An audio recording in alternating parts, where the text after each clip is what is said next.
Sometimes we think that when we start talking about purpose, it's a very abstract concept, and we don't actually feel that it is something that we can achieve. But I completely 100% believe that it is something that you can achieve. It's so important for any individual to be able to identify the one thing that they feel that they can do and be great at and be passionate at, and how they can use all their different gifts and talents and skills to help them to get closer to where they're going. If you do not discover your purpose, someone else is not going to benefit from how your purpose was going to impact them. So purpose does not just help you, it helps the person who's also supposed to receive or benefit from the work that you are going to do. And so that is why it is so important for a young person to discover their purpose, for them to live a fulfilled life, and for them to be able to live their legacy to their fullest.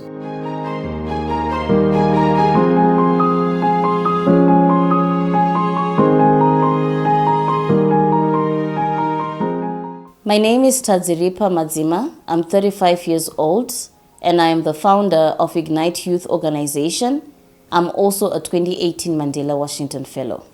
So I have two boys. The first one is 8 years old, and the second one is 3 years old. Both of them are very unique and very different in so many ways. My firstborn is actually autistic on the far spectrum. And just having such a child, it re-emphasizes to me the need for us as parents to be able to identify our children's gifts and talents early on, and why purpose in itself is so important, and why it's so important to help each child to discover why they're here, their purpose, their passion, their interests, because every child is going to be different and unique in their own way.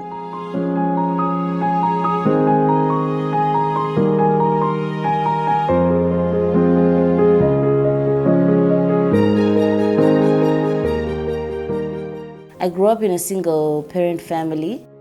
My mother was a single mom. My father passed away when I was only 5 years old.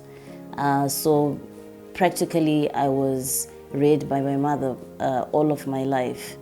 And just growing up in those kind of circumstances, they came with their own challenges.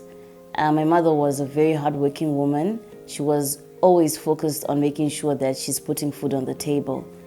And because of that, there were moments in my life where I found that even if I wanted to talk to her about some of the challenges I was facing as a young person, at those moments I felt as if I would actually be disturbing her, or I would be taking her away from focusing on what she needed to do.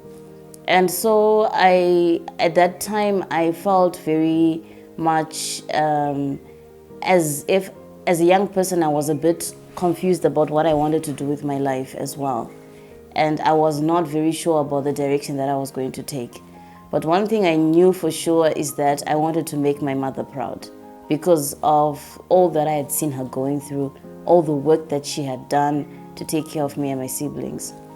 And at that time, I think what added to my confusion was that at school, there was quite a bit of pressure to do law. I was in the arts classes, so it was almost a default to be expected to do law. And at that point, I was not very sure if I wanted to do law.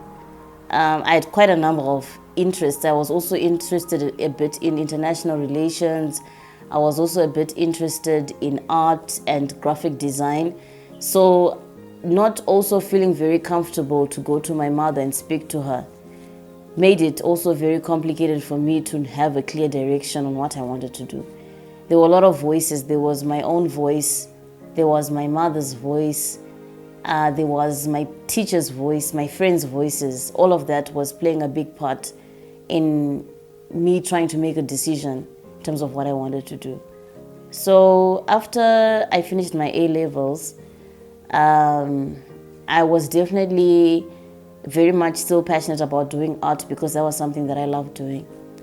But I also was at the same time thinking of doing law. So it was a confusing time for me. The fact that I was struggling to really be able to identify what I wanted to do made it very difficult for me, and I felt isolated for a while until I joined a youth ministry at my church. And when I joined the youth ministry, I found that I had now found people that I could speak to, other young people that I could relate with, other young people that were also going through challenges that were similar to what I was doing.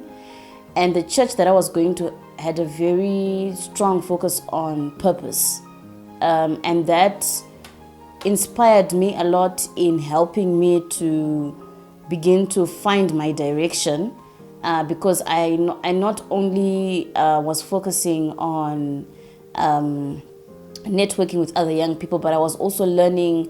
I now had access to mentors. I now had access to pastors that were now helping me, especially when it comes to finding my purpose.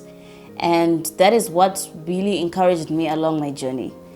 I went to Harare Poly and I did art, fine art for a year. And then after that, during that time, I then worked my way into the advertising industry and became a graphic designer. And I was very good at what I was doing in terms of graphic design. And I kept rising up the ladder of graphic design. I started off as studio manager. I went on to becoming a creative director. And that's how quickly I rose up the ladder. But during that time, I was also actually studying international law and relations.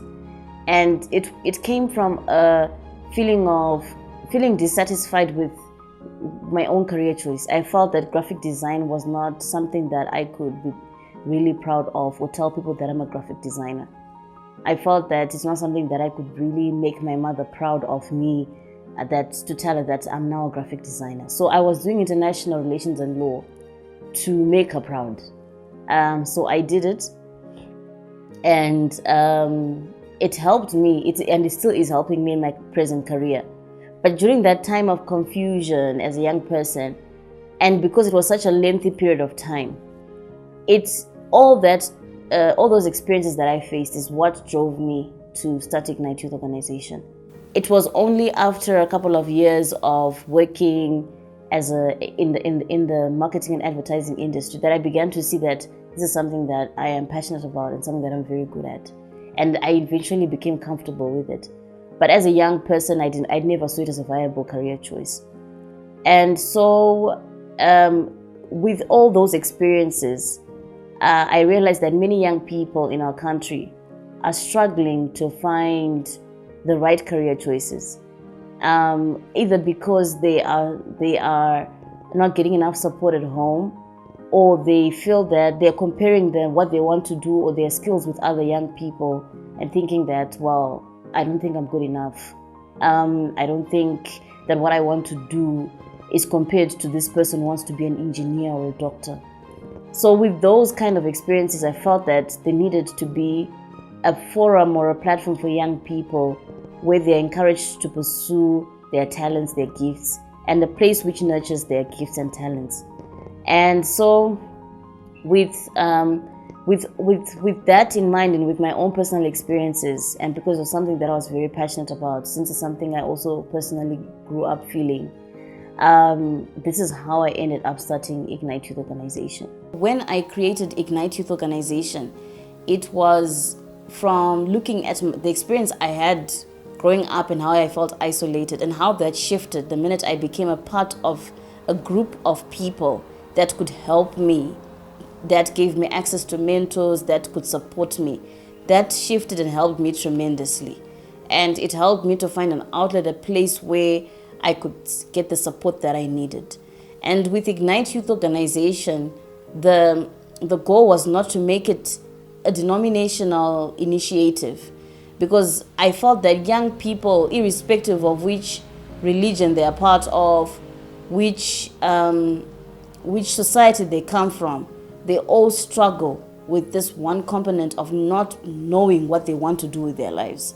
And so I wanted to make sure that Ignite actually cuts across different barriers, where it's not based on which church you attend, where it's not based on which school you go to, but it is just an organization that is supporting a young person based on the need that they have, which is where they want to go with their lives and what they want to do with their lives.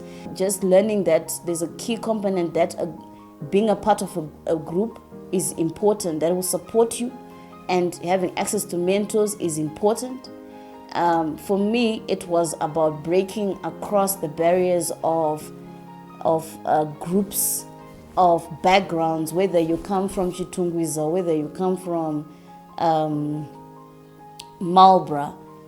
We are bringing the young people together and cutting across denominations, cutting across society, communities.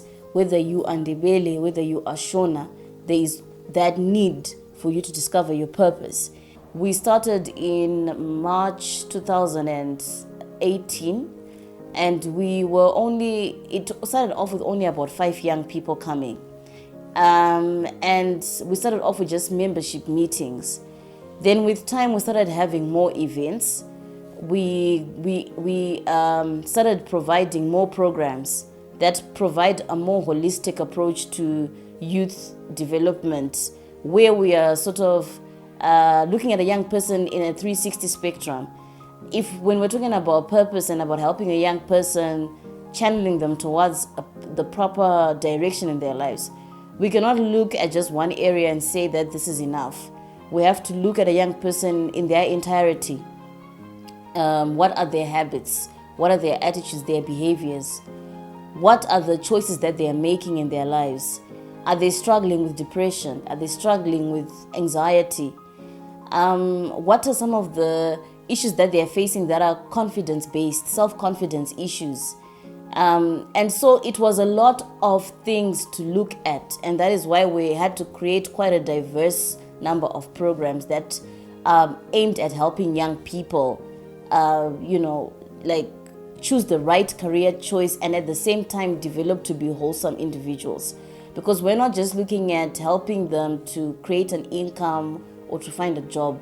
We're helping them to develop the right characteristics and attitudes that are necessary to carry them through in life to the place where they need to be successful. So for us, it is a 360 approach to youth development, and where we look at different aspects of a young person's development. And so though we started out with 5 young people, in the months to come, we grew at a very fast rate. We grew to about 400 youth at the end of 2018. We were about 400 youth members, and by then we had reached about 2,000 to 3,000 youth through our events.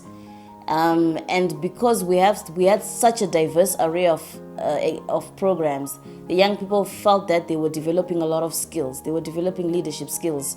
They were developing soft skills like team building skills, and they were also developing hard skills.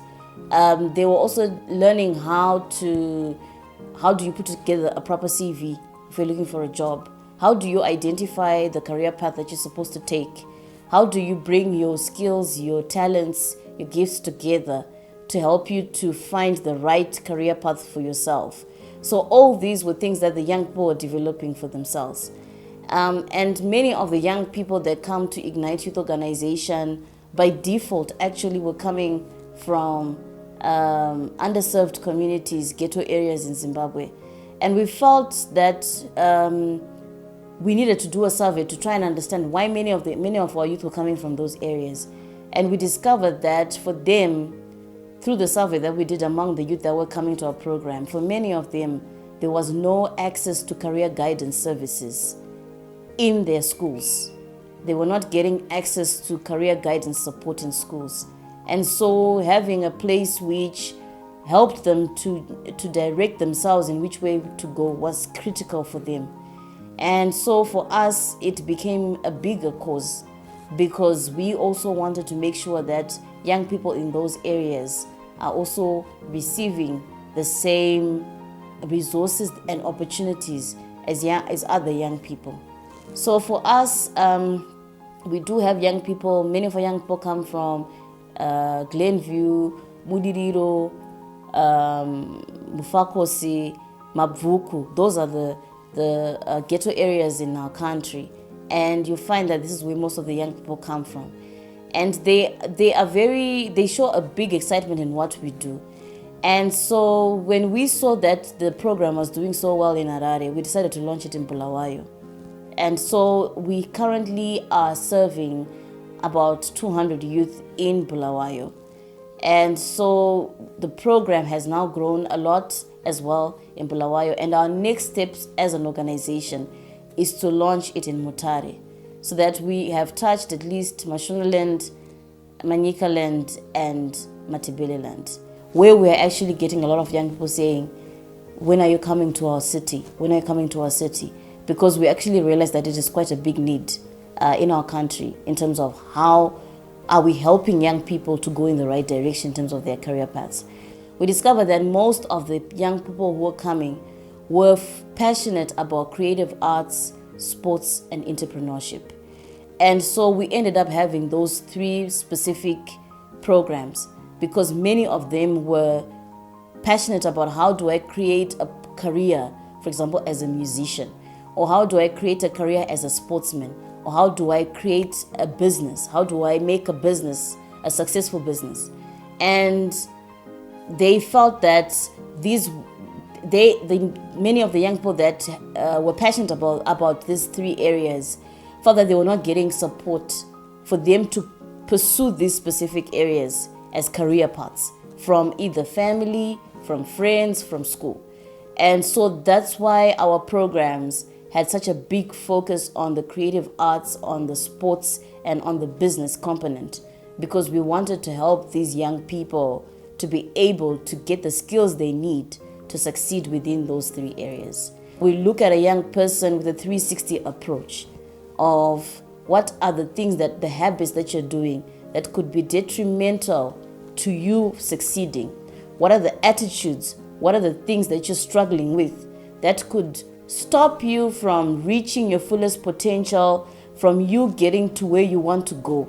Because just having a passion is not enough. There are a lot of habits, behaviors you have to nurture, you have to build in order for you to get to where you need to go. We're looking at a young person in their entirety, and how are we helping young people to get closer to where they are supposed to be, especially when it comes to their purpose. So we focus on the age group of 13 to 29 years. And what we have done is we have divided them into groups. So the teenagers have got a specific program designed for them specifically. It could be the same program, creative arts or business, but it's tailor-made for the age group. And then from 20 to 25, we have a tailor-made program as well. And then 25 to 29, we have another tailor-made program. Although currently we have been attracting a lot of the 18 to 25-year-old gap. That is our biggest group.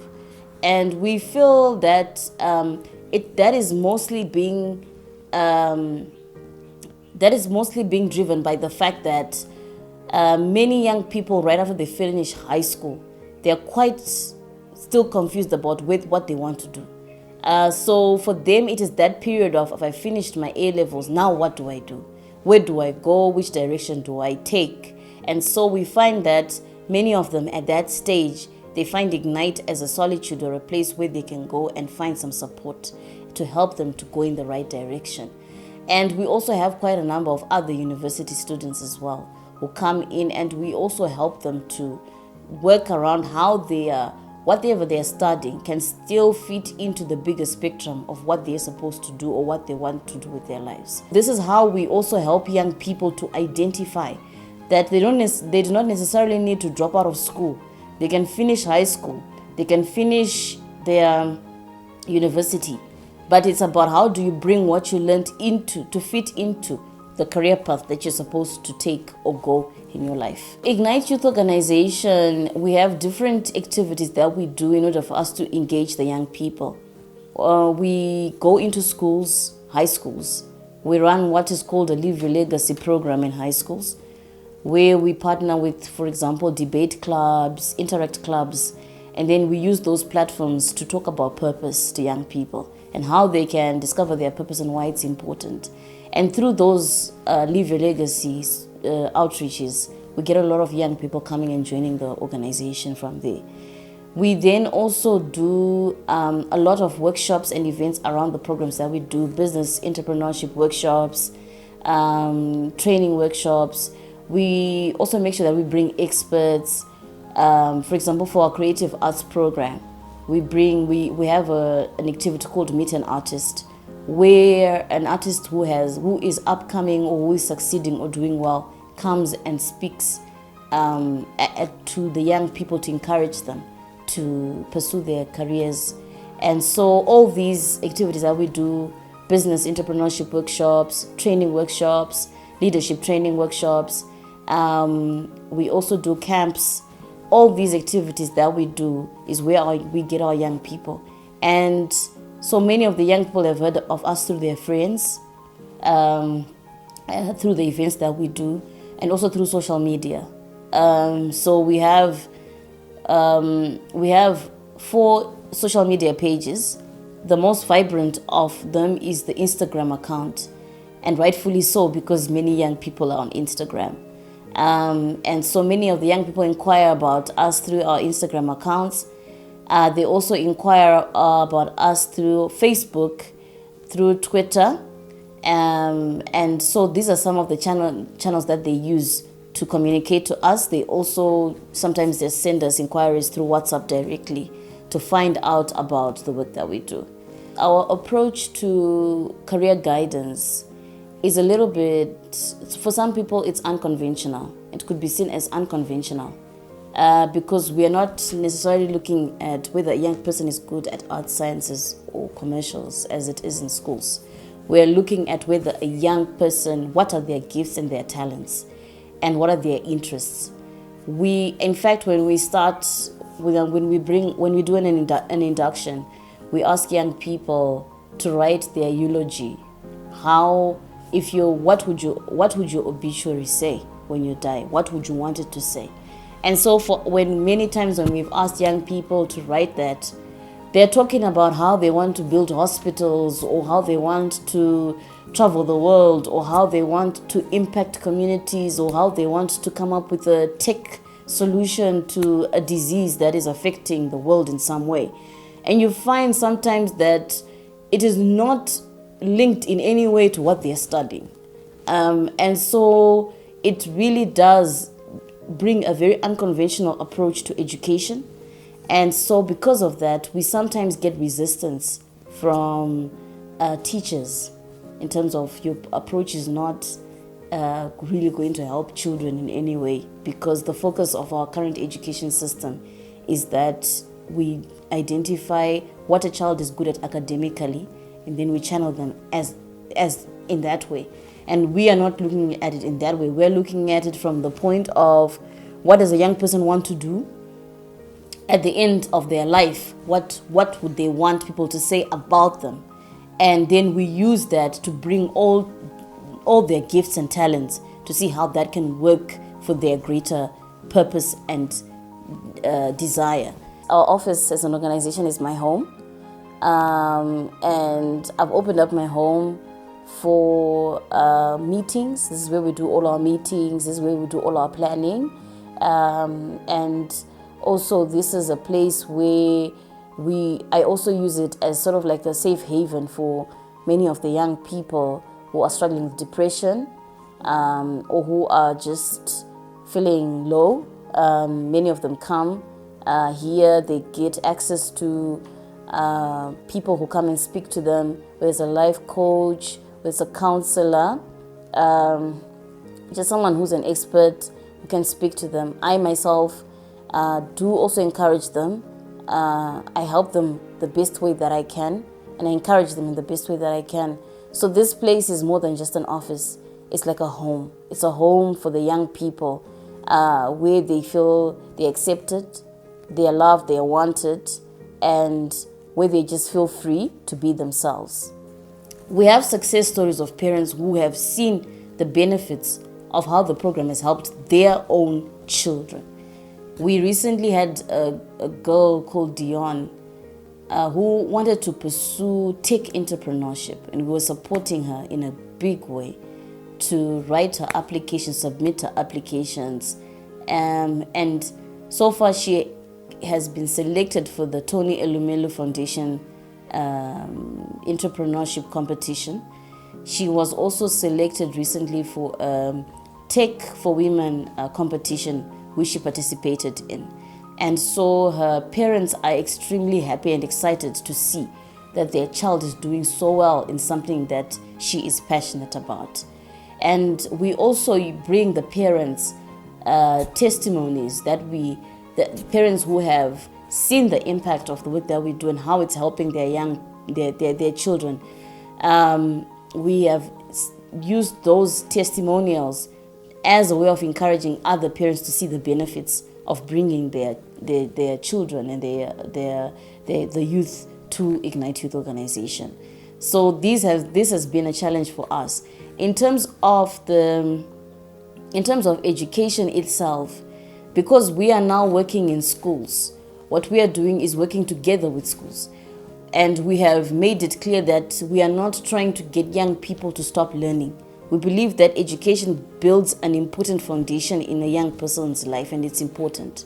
However, we see ourselves as a support to the education system, that we are also in support to the education system, but we are bringing in a different approach.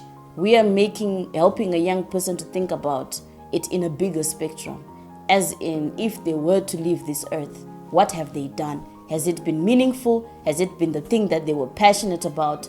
Was it the thing that they wanted to do from the get-go? And so for us now, we're working very closely with teachers, and so that they also see that we are not necessarily coming to overthrow a system, but coming to work together to build the system. So we've been getting into schools, and so far we have reached about 5 schools.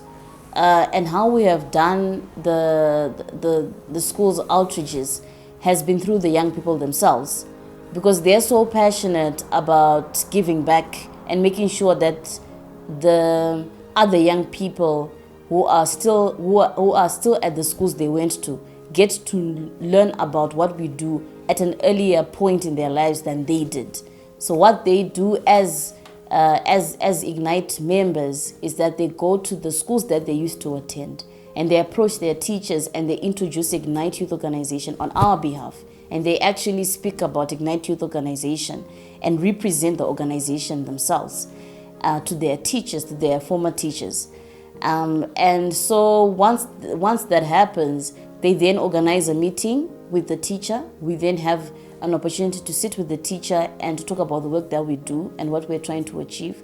And from there onwards, we then agree on what kind of activity we're going to do in the school, which clubs we're going to work with to implement the activities. One of the biggest challenges we face is funding the programs that we do, especially in the economy that we're running in, where it's extremely turbulent, especially when it comes to cost of living. It's very unpredictable for many of the young people.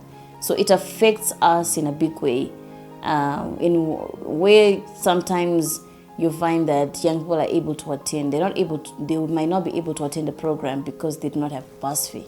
They do not have enough bus fee to come to the events, or that they probably are trying to find money for food. It might seem absolutely crazy, but it can be that bad that a young person has not slept, has not eaten for days, and so is not able to come to a program because of that. And so for us, it affects us in terms of not just attendance, but it also affects us in terms of the mental health of the young people. They would be struggling to engage in what we want to do, because there are so many economic challenges that they are also facing personally. As much as we have tried to get the young people to pay some kind of a contribution, a subscription to the organization, we are not able to sustain it because of the fact that the prices are always changing, the cost of living is always changing. And so what we are putting as subscriptions at the beginning is not sustainable. And we also cannot expect young people who come from these communities to be able to afford subscriptions that are always increasing on a monthly basis. So what we're doing now is we're no longer putting pressure on young people in terms of subscriptions, and we're not relying on subscriptions as an organization. What we have done now is that we've created different packages that are like partnership packages that we're using as a way to raise money for ourselves. We also go into the communities. So when we started out last year, we'd have a central place in town where we would say we're doing an event.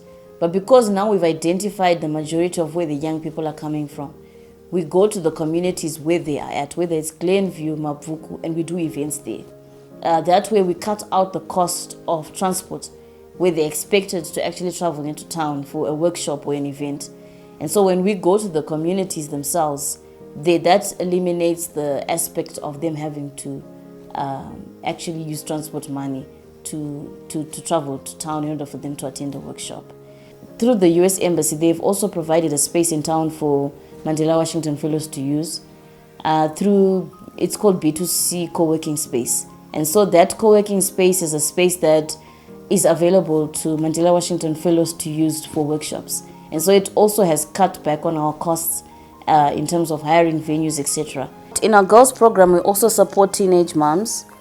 And that's extremely important for us as we're working with young people. We bump into young girls who fell pregnant at a young age, and we actually discover that this group of girls is very discouraged about their lives. Most of the time, they do not think that once they have had children, that they can see a future for themselves.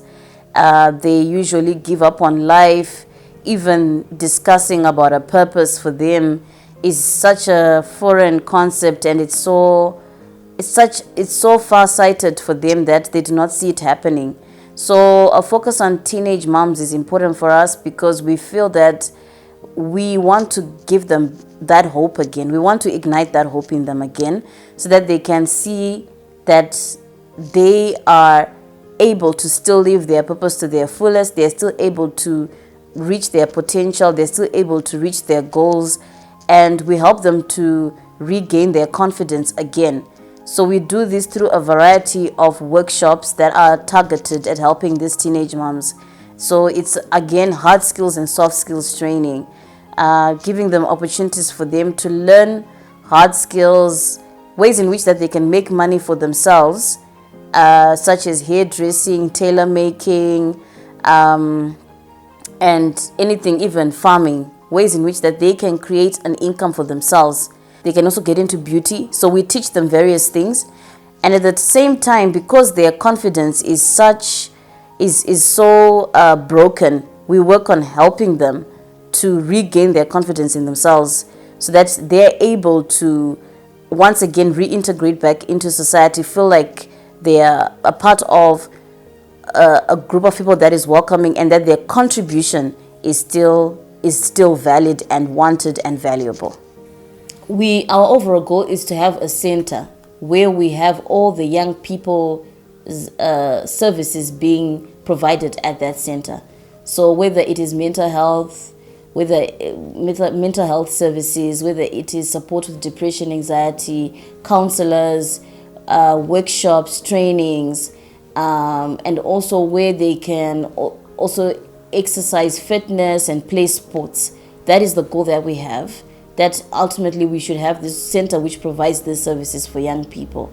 And we're not we're not looking at having the center in Harare. We're looking at having it in one of the cities or towns where we feel the center is needed the most, and where we also feel it would be good to bring some recognition and support and opportunities to that town.